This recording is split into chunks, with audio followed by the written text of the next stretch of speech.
Welcome to the news. I'm your host, Kellerman, and here's something you should probably know. In Syria, after 54 years of ruling, Bashar al-Assad fled the country after rebels successfully dismantled and overthrew the government.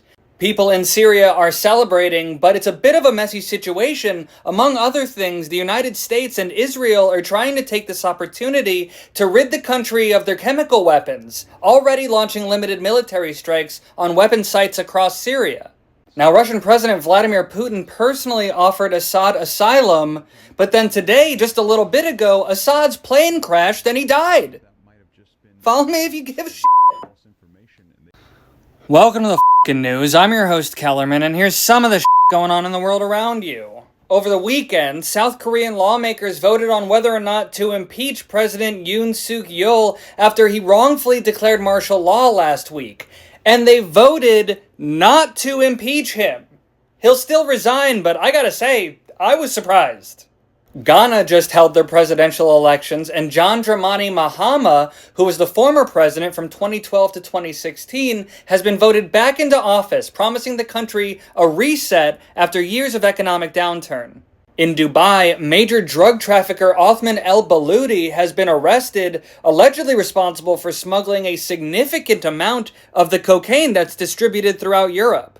In Haiti, somewhere between 100 and 180 people, mostly elderly, were killed by a gang after a gang leader ordered the massacre to avenge his son's death. And in the United States, police have arrested 26-year-old Luigi Mangione in Pennsylvania, believing him to be the shooter of United Health CEO Brian Thompson. Tell me if you think it's him, and follow me if you give a shit. Welcome to the news. I'm your host, Kellerman, and yesterday I reported that the plane carrying fleeing former Syrian President Bashar al-Assad had gone down and he had died. But I reported it very early, and now there are conflicting reports. Not only has Ukraine's defense intelligence claimed that the news is not true, but a source at the Kremlin has reported that Assad is in Moscow. Add to that the videos circulating around the internet claiming to be of the crash are not. There are no videos of this crash. And while Syrian officials reportedly believe that his plane crashed, they have not recovered his body to confirm. I also want to comment on yesterday's report about Luigi Mangione, who's been arrested under suspicion of being the killer of United Health CEO Brian Thompson, because a lot of people came into my comments certain that he's not the guy. Now, a manifesto he supposedly wrote is floating around online, and his family has come out and said that his mental health had declined after a surgery, but none of that is conclusive. So I don't know how many of you actually believe that he's not the guy, and how many of you think that he is the guy, but want to protect him because you like what he did or think he's attractive. But I had like 50 comments from people saying that they were with him the day of the murder, which is a little suspicious to me, but that's my opinion, and I don't report on opinions, so tell me what you think, and follow me if you give a shit. Welcome to the news. I'm your host, Kellerman, and there's a bunch of shit going on that you might want to know about.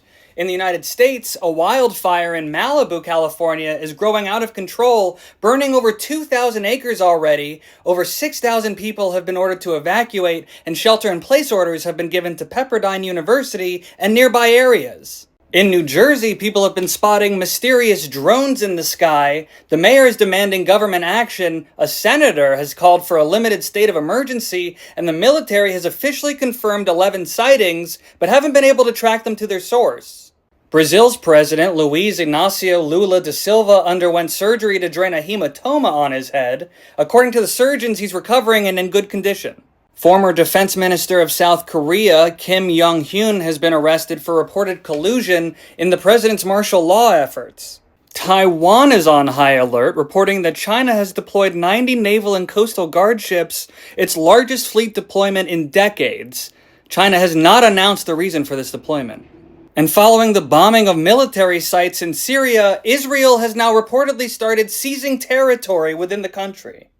Meanwhile, Israeli Prime Minister Benjamin Netanyahu took the stand at his ongoing corruption trial, where he refuted accusations of fraud, breach of trust, and accepting multiple bribes. Follow me if you give even a little bit of a shit.